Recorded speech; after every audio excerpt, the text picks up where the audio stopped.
Hi tears, வணக்கம். This is மகா exercise 1.3ல முதல் கணக்கு சாமி. ஒரு பள்ளியில் 11ஆம் வகுப்பில் 4 பிரிவுகளில் மொத்தம் 120 மாணவர்கள் படிக்கின்றனர்.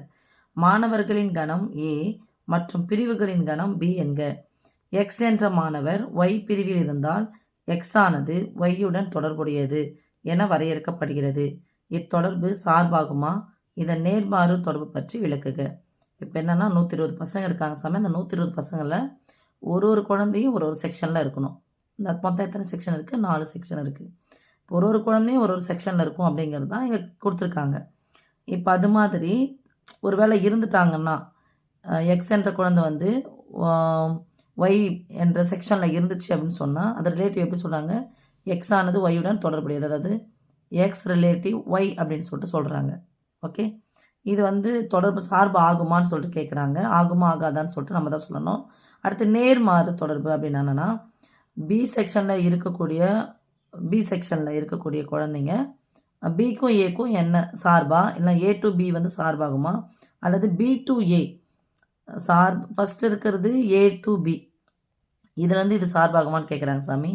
அடுத்தது நேர்மாறு அப்படிங்கிறது பி டு ஏ வந்து சார்பாகுமா அப்படின்னு கேட்குறாங்க. பார்த்துடலாம்.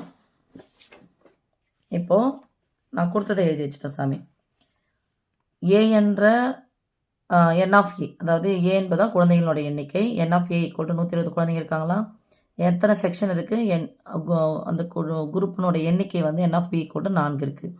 இதில் எக்ஸ் அப்படிங்கிறது ஏவில் இருக்குது, ஒய் அப்படிங்கிறது பியில் இருக்குது. ஏன்னா அவங்க எக்ஸுன்றத மாணவர்கள் எண்ணிக்கை கொடுத்துட்டாங்க, ஒய் என்பது அந்த பிரிவினுடைய எண்ணிக்கை கொடுத்துட்டாங்க. ஓகே, இப்போ நம்ம 10th நீங்கள் படித்த மாதிரி அம்புக்குறி படம் வரைஞ்சி பார்க்கலாம். 1லேருந்து 120க்குள்ளே நம்பர் போட்டுக்கணும் அப்படின்னு சொன்னால் இது செக்ஷன் PQRS நான் வச்சுக்கிறேன். இதில் 1வது குழந்தை பி செக்ஷனில் இருக்கலாம், 2வது குழந்தை எதில் வேணாலும் இருக்கலாம். நான் ஏதோ ஒன்று போட்டிருக்கேன்.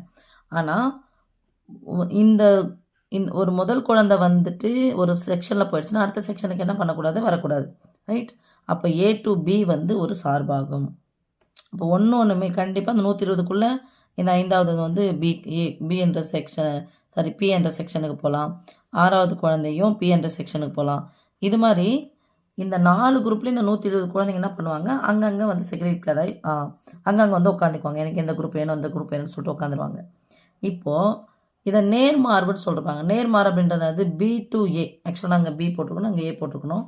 பி டு ஏ சார்பாகுமான்னு கேட்டிருக்காங்க. இப்போ பார்க்கலாம்.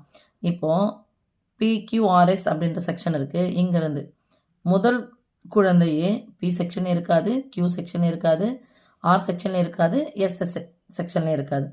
ஒன்று இங்கே போச்சு அப்படின்னு சொன்னால் மட்டும்தான் இது 1-to-1 சார்புன்னு சொல்லுவோம் இல்லையா? அது இப்போது 4 சேர்ந்து 4 குரூப்லேயும் ஒரே குழந்தை இருக்கவே இருக்காது, இருக்கவும் முடியாது. அதனால் இது ஒரு சார்பு இல்லை. அதான் எழுதியிருக்கேன். ஏ டு பி, அதாவது எக்ஸ் ரிலேட்டிவ் ஒய் வந்து ஒரு சார்பு ஆகும். அதன் நேர்மாறு, அதாவது நேர்மாறுனா அது பி டு ஏ வந்து சார்பு ஆகாது. ஏன்னா இதை அப்படியே ப்ராக்டிக்கலாக திங்க் பண்ணி பாருங்கள். 4 குரூப்லேயும் முதல் குழந்தை வந்து 4 குரூப்லேயும் இருக்கவே முடியாது. ஓகே, அப்போ ஏ டு பி சார்பு, பி டு ஏ வந்து சார்பு அல்ல, நாட் ஃபங்க்ஷன். ஓகே சாமி, தேங்க்யூ.